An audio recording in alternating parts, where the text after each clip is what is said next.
Hi, this is Kim Nelson, the Jewelry Design Department at FIT. Tutorial for design, showing how to work out the views for an organic form. So we've discussed technical drafting really wasn't designed for this sort of thing, but it's exactly the kind of thing we have to do every day. What I'll be doing is what I call a technical study. Difference between a technical study and a technical drawing is a study is a sketch. If you clean it up enough, it becomes a technical drawing. I'm working in Painter. Many of you will recognize that by now.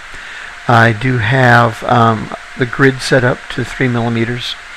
In the background, and I'm using guides so I can snap to or check my positions easily. Okay. I am going to go for a smoother paper. Alright. I'm going to use a fairly beefy brush because what I don't want to get caught in is getting too much detail. The first thing I have to decide is what view am I going to do? Okay? Because I could do either one of these, right? I could do the views down here or up here, but there really wouldn't be much of a reason to do so. In a technical study, I'm usually trying to work out, quickly the most useful view I can work out. Between these two views, I'm going to lean towards this one. After I've decided which view I'm going to do, I'm going to indicate a thickness, okay? So that's as thick as I'd ever want it. That's almost 6 millimeters. That's a pretty hefty amount of thickness. But you have to consider the size of the overall object, okay? That's a place to start. And then I want you to remember that all jewelry tends to be, almost all jewelry, tends to be somewhat loaf shape in cross section.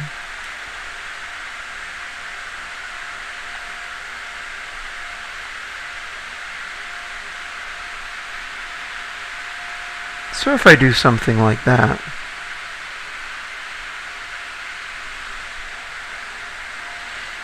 okay, then I have at least the basics.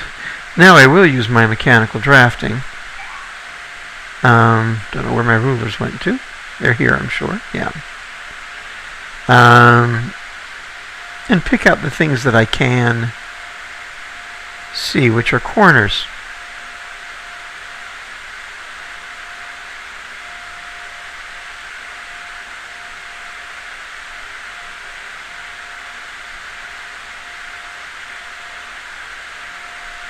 Each one of those breaks the profile. Corner. Corner. Here's a corner, but I can't see it because from this view, it's blocked by this edge. Corner. Corner. Corner. Okay? So I have a corner. I have a corner. I have a corner. I have a corner. Okay, and then there is the question of the edges. Now one edge is here. This is actually a corner up top.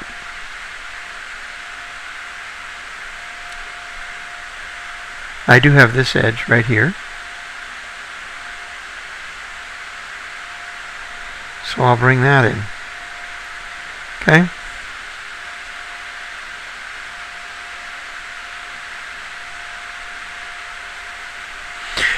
So, now I have to start asking myself, what can I see and what is my highest point on this? Now I have a rendering here, which makes my life a little easier because I painted this. If you haven't painted your piece or tried to figure out the elevations, you might want to do that before you go any further. But I see the highest point in this piece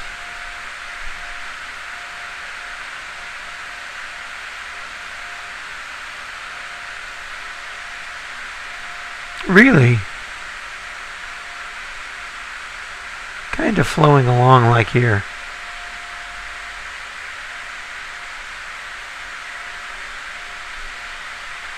Okay? And I see the lowest part of this piece.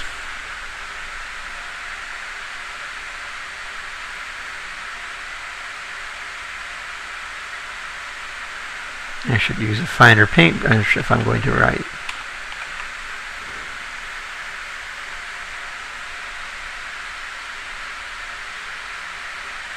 Okay? To be somewhere in here. And everything else is in between. Okay? I also have to decide what I can see. I can't see anything. My eye is shooting from here. I can't see anything past this highest point in back.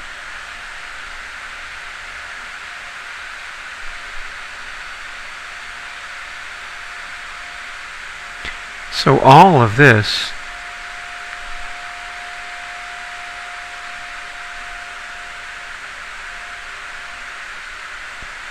is invisible.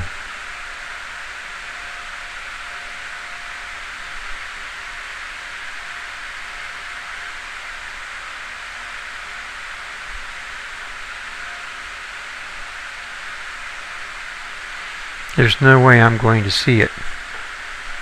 Okay? So that's the back. I can't see anything in the back. So now I have to pick some elevation areas.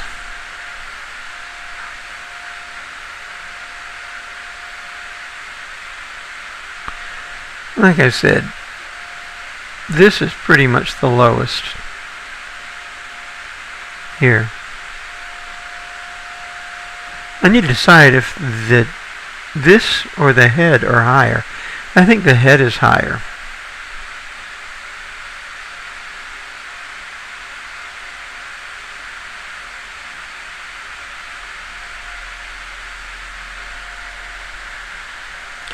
I think this is lower.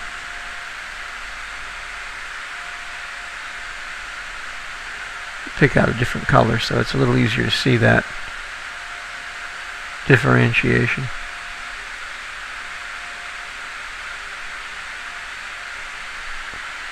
Okay.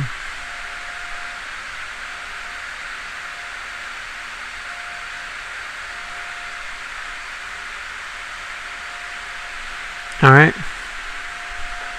This crest could be as high as this highest ridge. And the rest I'll figure out as I draw.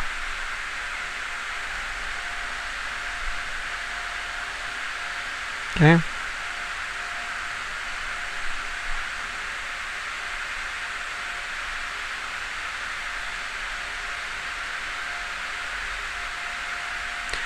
So, lowest point is at this corner. I don't think I want to go much lower than that. Decided to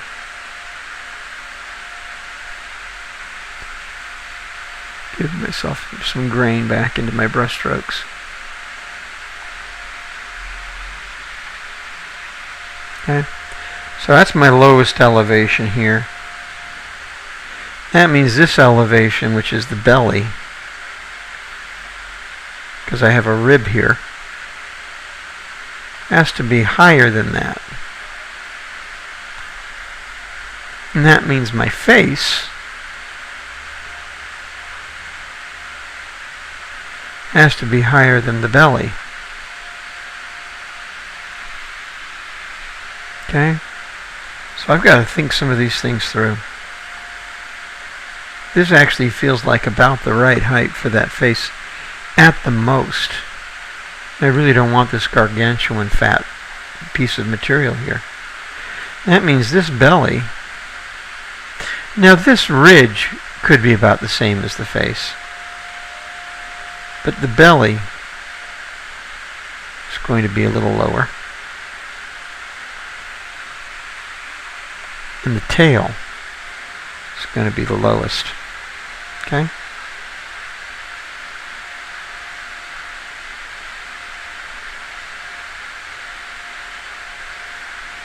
I also hate to draw things with a flat back if I don't have to.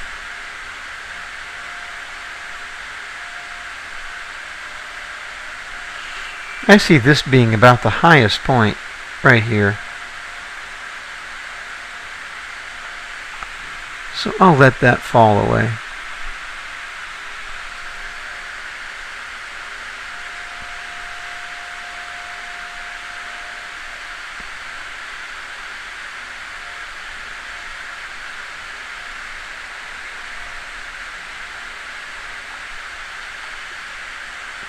Put a slight bow on the back of the piece.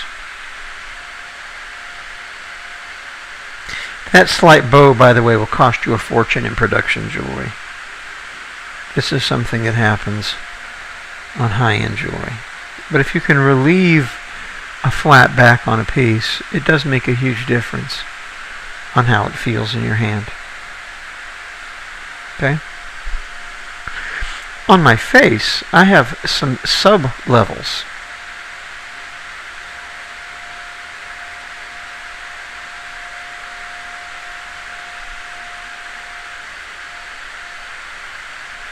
This is the highest area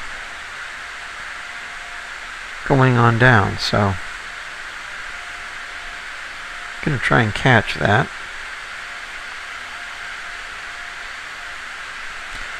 Lost my color. There we go. So I see this as being his nose and lip here.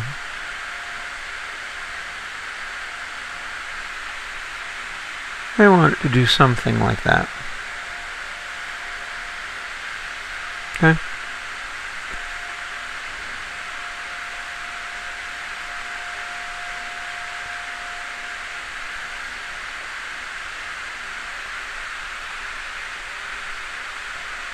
Do not see the head having a corner, so I will round that off. I can eyeball with my grids, which is why I use a graph pad so often. So even though this has material down behind it, it's clearly showing that that's actually receding away. So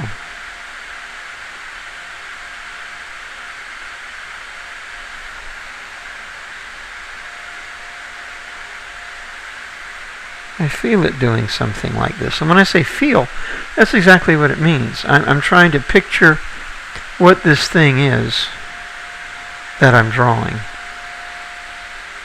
as I draw it. Trying to sculpt it.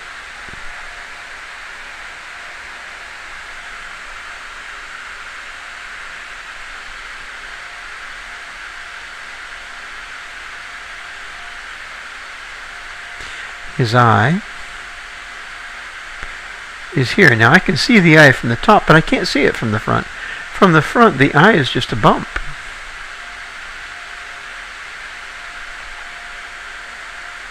That's all it is.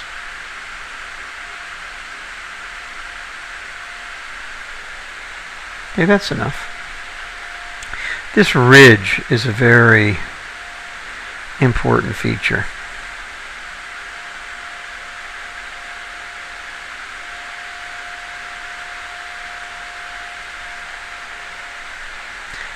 And I really see it doing something like this. Coming here, coming back up.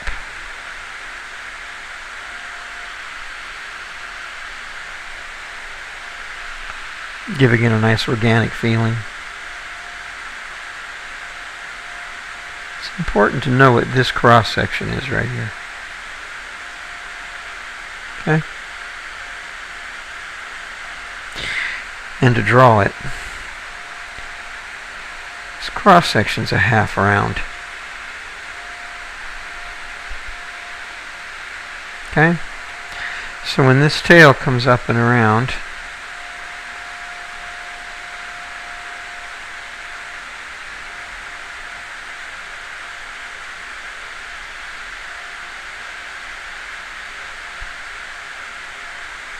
it'll do so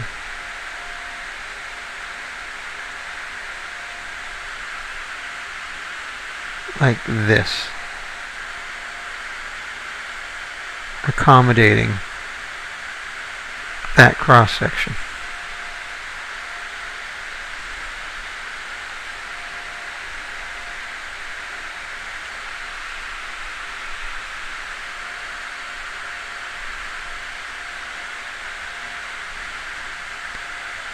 I really do like this feeling of this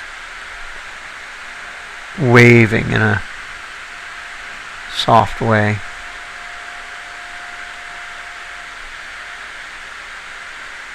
Varying its elevation. I really do feel like this is the highest spot.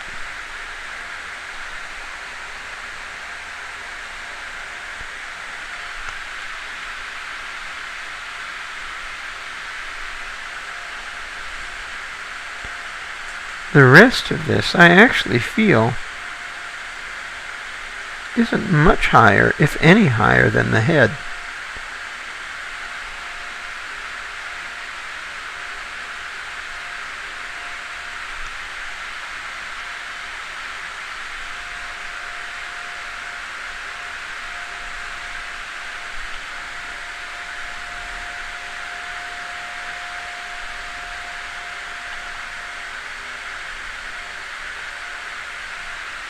Okay.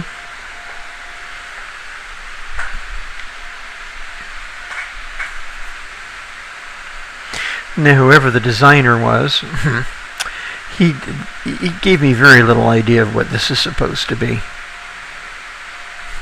But it does imply a corner.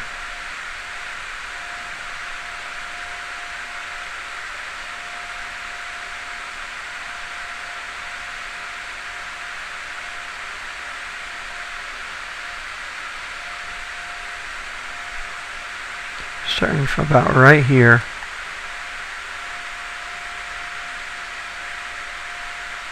And coming down in an arc.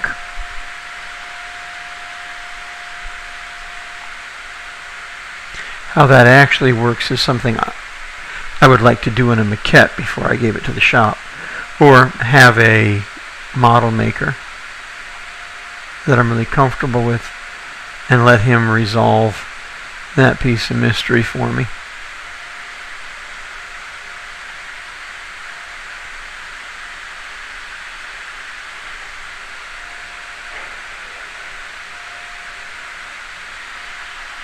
Okay, can you see how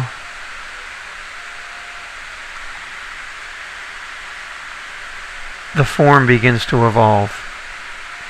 Okay. This mouth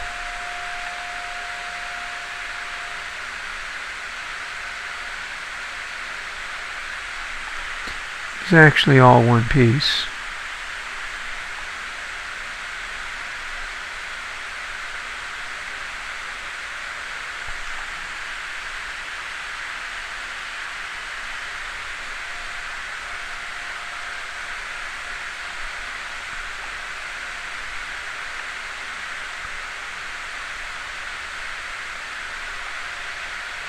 Now what I'm doing here is cheating. From a dead orthographic view, you would not put a notch here. This would be one full plane. But I am going to put the very slightest notch right there. I'm doing that to make it a prettier drawing, a clearer drawing. That's right, there are times when making a beautiful drawing or an inspirational drawing. Remember, we inspire and we communicate as designers. I am trying very hard to communicate accurately, but at the same time, I'm also trying to bring out the loveliest piece that I can. Okay? Where this seam comes around to here, it's all the way down. So I'm going to bring it all the way down here.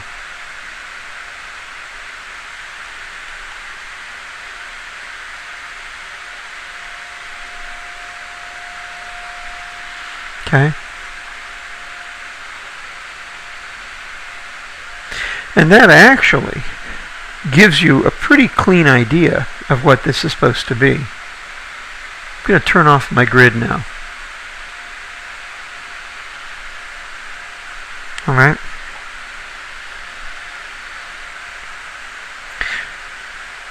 Now, maybe I still want it. I want to plot some of this information, okay? These lines. And I'll remove the grid. And get me some fresh guidelines out. Okay? So I'm going to start with the ones, because I may not do them all. I don't have to do them all. I'm going to start with the ones that are the most obvious. And now I am going to take my paper.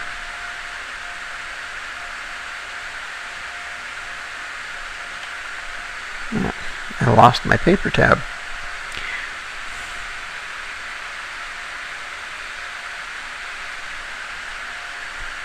Where'd you go? Paper panel?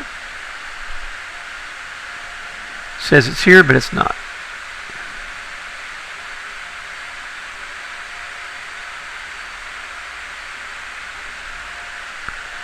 There it is. It got lost.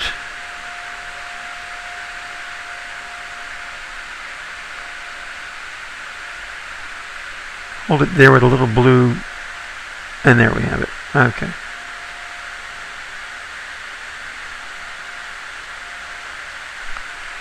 Go to a very fine grain paper. And take the amount of grain that's being expressed down quite a bit. And sharpen my pencil. Okay. Starts here. Arches up to here.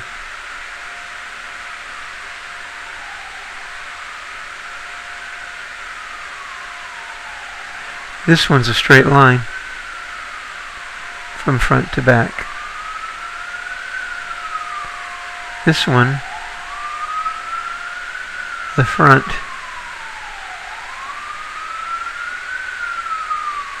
does that. This one,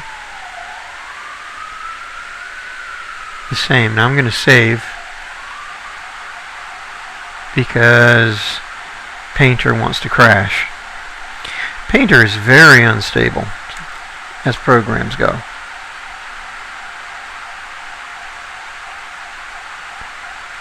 I put down my tablet, my puck, and I am picking up a stylus. I'm going to look for what else is running in the background. Well, the recorder is running in the background, and that takes up a certain amount of memory all by itself. But we may have reached the end of this leg of the tutorial.